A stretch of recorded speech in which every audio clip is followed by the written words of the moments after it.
নমস্কার বন্ধুরা, শ্রুতির তরফ থেকে সুজাতা আজকে আপনাদের সামনে তুলে ধরছে প্রভাত মুখোপাধ্যায়ের লেখা বুদ্ধির জয় নামে একটি গল্প।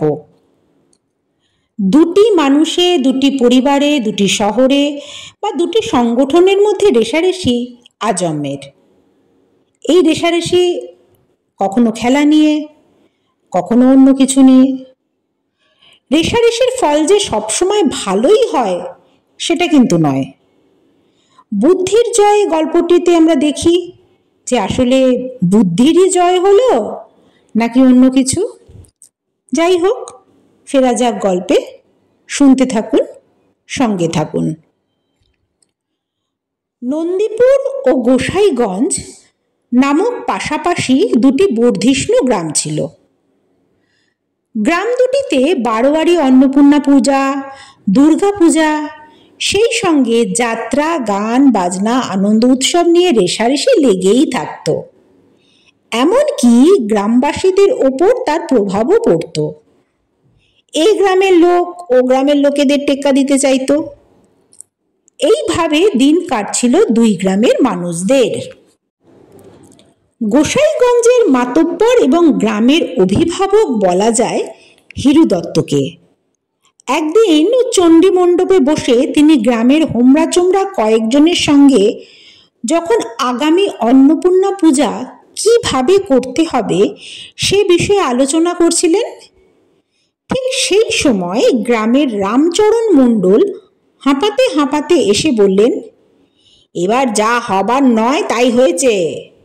যা স্বপ্নেও কেউ কখনো ভাবেনি নন্দীপুরের লোকেরা হুসকুল বসিয়েছে। হিরু দত্ত বললেন, সে আবার কি? হুসকুল কি? রামচরণ বললে, আরে ছাই, আমি কি জানতাম? আজ শুনলাম ইংরেজি পড়ার পাঠশালাকে হুসকুল বলে। হিরু দত্ত বললেন, ও স্কুল খুলেছে বুঝি?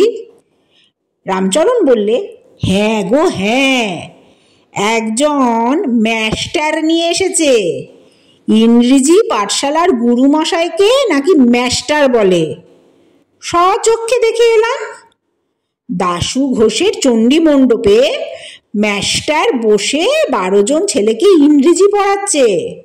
বর্ধমান থেকে এনেছে বামুনের ছেলে, নাম হারান চক্রবর্তী। 15 টাকা মাইনে, বাসা, খোরাক, সব খবর নিয়ে এসেছি। যে কয়জন ছিল রামচরণের কথা শুনে খেপে গেল। হিরু দত্ত বললে, নন্দীপুরের হাতে এই অপমান! আমরাও স্কুল খুলব, চতুর্গুণে ভালো স্কুল খুলব। তোমরা শান্ত হয়ে বাড়ি যাও।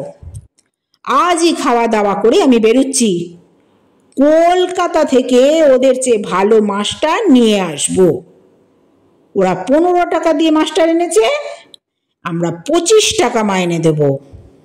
ওদের মাস্টারকে পড়াতে পারে এমন মাস্টার আমি নিয়ে আসব। 1 সপ্তাহের মধ্যে আমার এই চণ্ডী মণ্ডপে স্কুল বসাবো।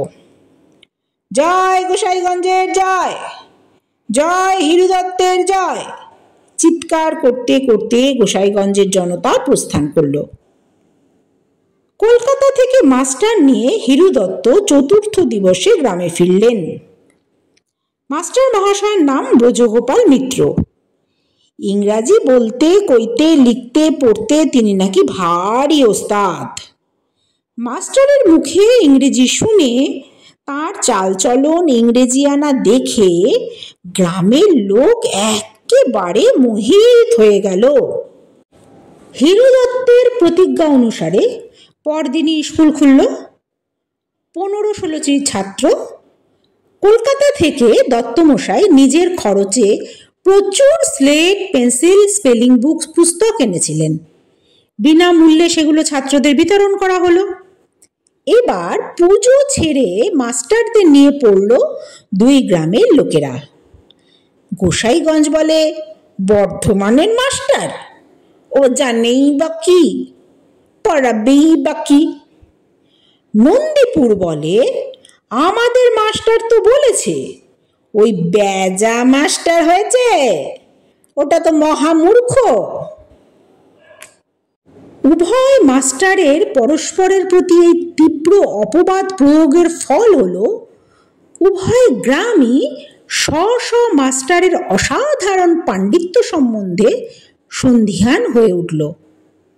অবশেষে স্থির হলো যে কোনো প্রকাশ্য স্থানে দুইজনের মধ্যে বিচার হোক, কে কাকে পরাস্ত করতে পারে দেখা যাক। গ্রামবাসীরা ইংরেজিতে সম্পূর্ণ অনভিজ্ঞ, তাই স্থির হলো যে মাস্টারেরা পরস্পরকে একটি ইংরেজি কথার মানে জিজ্ঞাসা করবে, অপরকে তার মানে বলতে হবে। যদি উভয়ই বলতে পারেন তবে তুল্যমূল্য, আর একজন আরেকজনকে ঠকাতে পারলে তিনি জয়পত্র পাবেন। উভয় গ্রামের সীমারেখার ওপর যে প্রাচীন বটবৃক্ষ ছিল তার নিচে সভা বসল। এখন প্রশ্ন উঠল, কোন মাস্টার প্রথমে মানে জিজ্ঞাসা করবেন। শেষে ঠিক হলো হিরু দত্ত একটি ছড়ি ঘুরিয়ে উঁচুতে ছুড়বেন। ছড়ির মাথার দিক যে গ্রামের অভিমুখে পড়বে সেই গ্রামের মাস্টারই প্রথমে মানে জিজ্ঞাসা করবার অধিকার পাবেন। হিরু দত্ত সজোরে ছড়ি ঘোরালেন। সকলে দেখলে ছড়ির মাথাটি নন্দীপুরের দিকে। নন্দীপুর এই দেখে উল্লাসে চিৎকার করে উঠল, আর গোসাইগঞ্জের মুখটি চূর্ণ হয়ে গেল। নন্দীপুরের হারান মাস্টার বুক ফুলিয়ে সামনে এসে ব্রজু মাস্টারকে জিজ্ঞাসা করলেন, আচ্ছা বলো দেখি এর মানে কি? Horns of a dilemma. সৌভাগ্যক্রমে ব্রজ মাস্টারের এই কূট প্রশ্নের অর্থ জানা ছিল। বুক ফুলিয়ে সহাস্য বদনে বললেন, এর মানে উভয় সংকট। কেমন হয়েছে কিনা? পেরেছে পেরেছে, আমাদের মাস্টার পেরেছে বলে গোসাইগঞ্জ তুমুল কোলাহল আরম্ভ করে দিল। এবার ব্রজ মাস্টারের পালা। উঠে দাঁড়িয়ে তিনি বললেন, শোনো হারান বাবু, আমি তোমায় কঠিন প্রশ্ন করতে চাই না, খুব সহজ দেখেই একটা প্রশ্ন করব। একজন ইংরেজি জানা লোক হয়ে একজন ইংরেজি নবিশকে তো আর অপমান করতে পারি নে। আচ্ছা, খুব সহজ কথার মানে জিজ্ঞাসা করি, বেশ হেঁকে উত্তর দাও যাতে দুই গ্রামের লোক শুনতে পায়। আচ্ছা, এর মানে কি বলো দেখি? তুমি জানো নিশ্চয়ই। আচ্ছা, এর মানে বলো। I don't know. Haran master উচ্চস্বরে বলল, আমি জানি না। ব্যাস, শোনা মাত্র নন্দীপুরের সকলের মুখ একেবারে পাংশুবর্ণ ধারণ করল।